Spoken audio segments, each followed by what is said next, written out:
Hey everybody, Ryan here coming at you with another video. This review is going to be on David Lynch's, in my opinion, masterpiece, Blue Velvet. So that's what we're going to talk about today.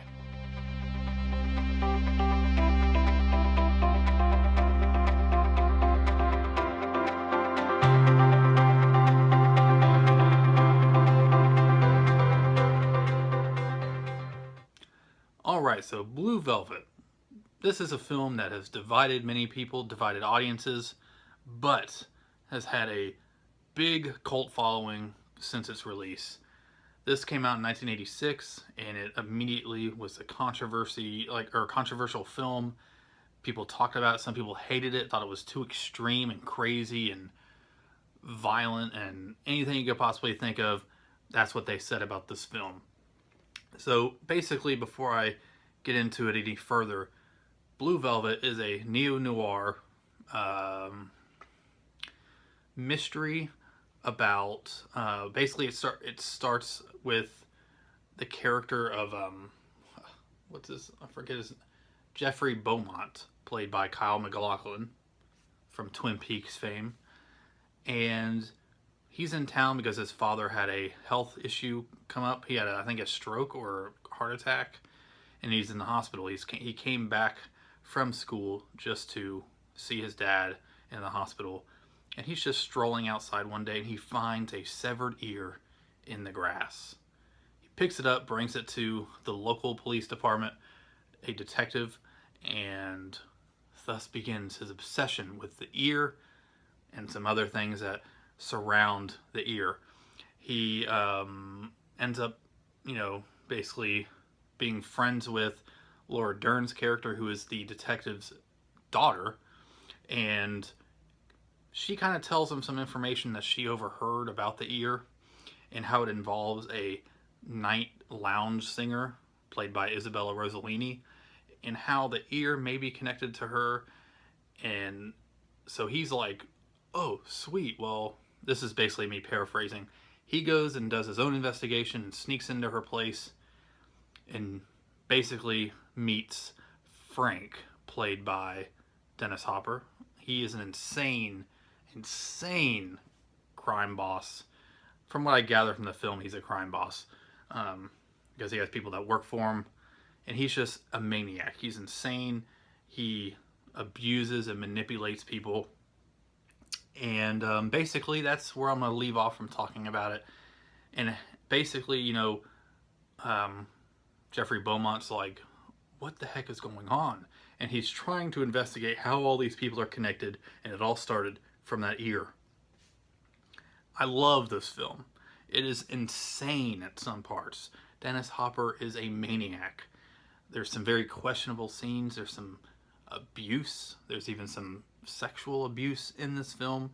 It is controversial. There's some hard drug use, and the way that the music and some of these actions that are done by Dennis Hopper is full of melodrama in that pure David Lynch style.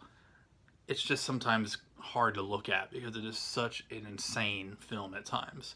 Now, the style of it being a neo-noir, it does have a little quirky style to it that David Lynch would eventually go and use with Twin Peaks. And in fact, there's so much of this film, especially at the beginning, that reminds me of Twin Peaks.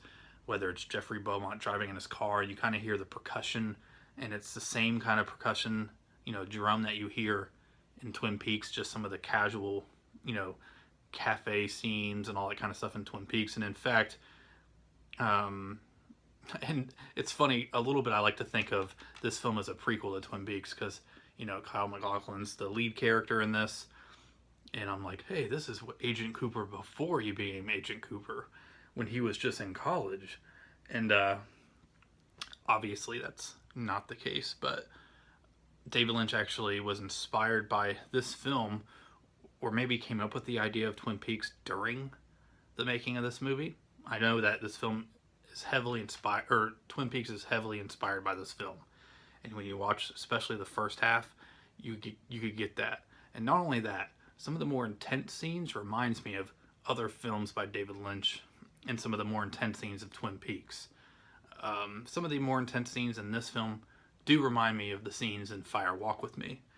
and even some of the more intense scenes in Mulholland Drive and Lost Highway. Not so much Inland Empire in terms of the pure melodrama that this film brings out. Now, Angelo Badalamenti is the composer, and he also composed the Twin Peaks soundtrack, and he did a lot of other David Lynch stuff as well. But he is perfect for this. It's like this symphonic slash jazzy at times, dark score that it's I don't know, it's hard to explain. The best way to explain it is Twin Peaks, because Twin Peaks really, I think, is the best of a lot of these, all the creative minds that are involved with David Lynch films. They come together. But in terms of his standalone movies that he's directed himself, I think Blue Velvet is his masterpiece. He wrote the film, he directed the film, and yeah, he wrote and directed the film. And I was just noticing the film was edited by Dwayne Dunham, who also did, the editing for Twin Peaks. He's also known as the director of Little Giants. So I've always thought that was funny. At least I'm sure at least I think that's what movie he did, which I like Little Giants as well. So the acting in this film is really good. Isabella Rossellini and Dennis Hopper are standouts because she is so damaged and so fragile and emotional that you would think it's maybe a little over the top performance, but it's really not. I think if anybody's over the top in this movie, it's Frank. I'm pretty sure, yeah, Frank Poole, I guess his last name. He's a drug addicted sadist. Frank, played by Dennis Hopper, is slightly over the top, but I think it works, and it's so imitated. PBR has a famous appearance in this film. Heineken also has a famous appearance in this film. So, anyways, I just wanted to come by and just share my love of this film. It's been my favorite David Lynch film for a while, and it's been in my top favorites for a long time, basically since I first saw it. It was an instant hit for me. So, anyways, guys, let me know what you think of this film down below.